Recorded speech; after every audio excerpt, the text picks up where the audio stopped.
La magie, c'est un mensonge qui dit toujours la vérité. C'est voir aux yeux fermés, c'est croire comme un enfant.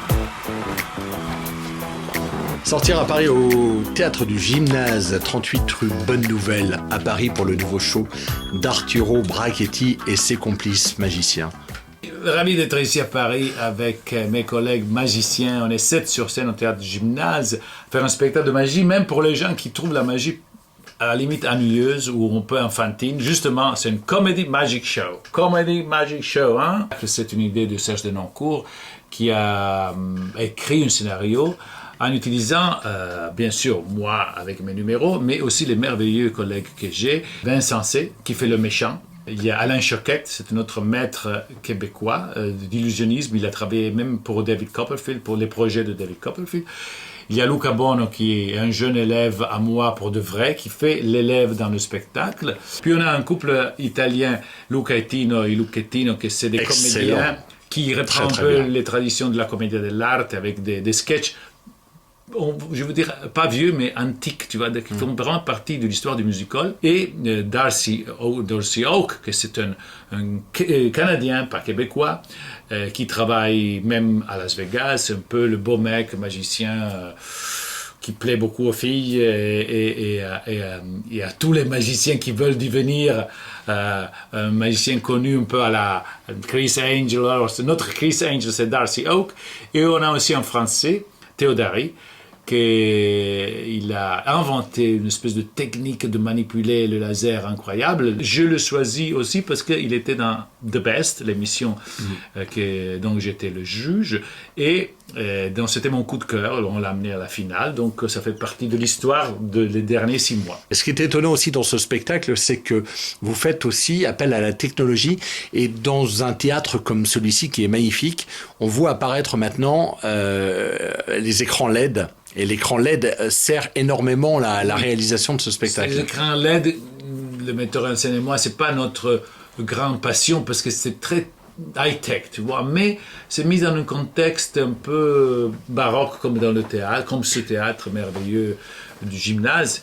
Et ça nous permet de faire des évocations magiques, très très effectives, et donner aussi des petites explications à ce qu'on fait. Les gens sont informés par le LED Wall. Donc, c'est un spectacle, je pense, à des différents niveaux. Il y a un niveau de surprise, c'est le niveau des enfants qui restent surpris par la magie, un niveau de référence à la magie ou à des autres branches du spectacle, donc pour les gens un peu cultivés, et un niveau d'émotion qui touche surtout vers la fin, quand le petit jeune Luca arrive à faire son numéro finalement, il passe l'examen des magiciens et il rentre dans le monde des grands.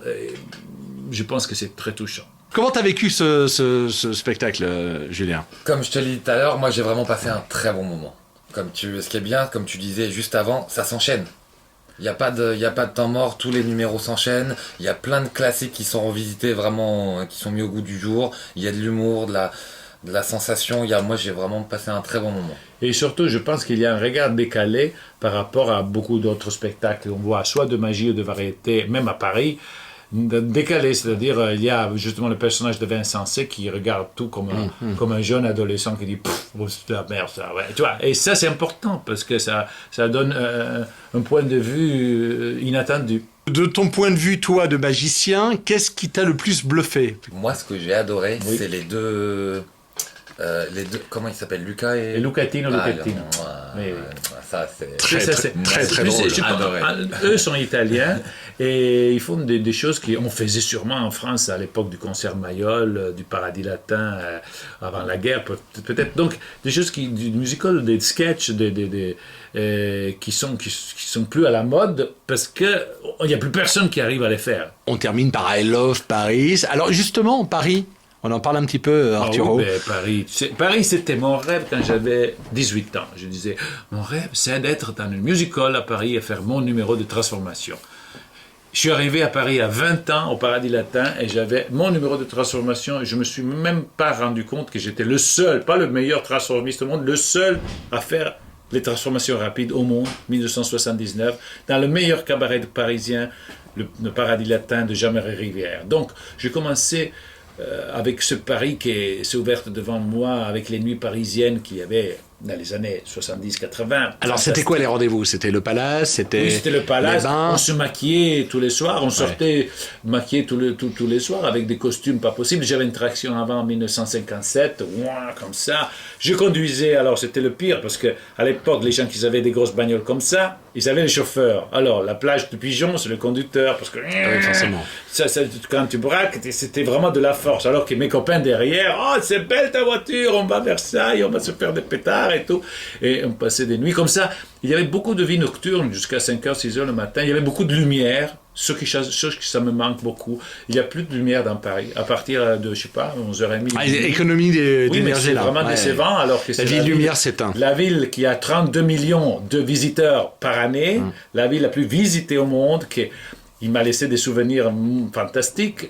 C'est très décevant d'amener des gens des fois maintenant par Paris la nuit, parce que beaucoup de monuments sont éteints toujours, et les autres à minuit. Donc, alors justement, quand vous quittez la scène de ce théâtre, quels sont vos points de chute?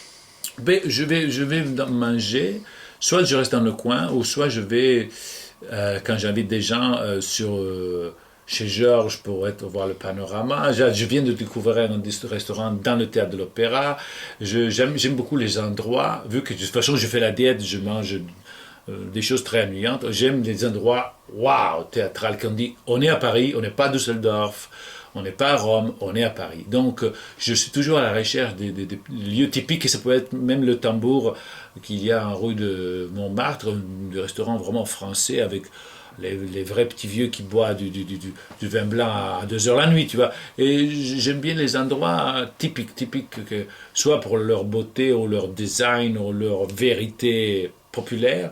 Belleville, j'aime beaucoup de choses différentes. Pour sortir à Paris, je vous conseille le Comedy Magic Show au théâtre de Gymnase, sur les grands boulevards, où il y a bien sûr Arturo Brachetti, dans la pire ses transformations, mais la meilleure sur scène, et tous ses collègues magiciens, jusqu'au 5 janvier, pour les enfants de 5 à 105. Ok, ciao, sortir à Paris, waouh!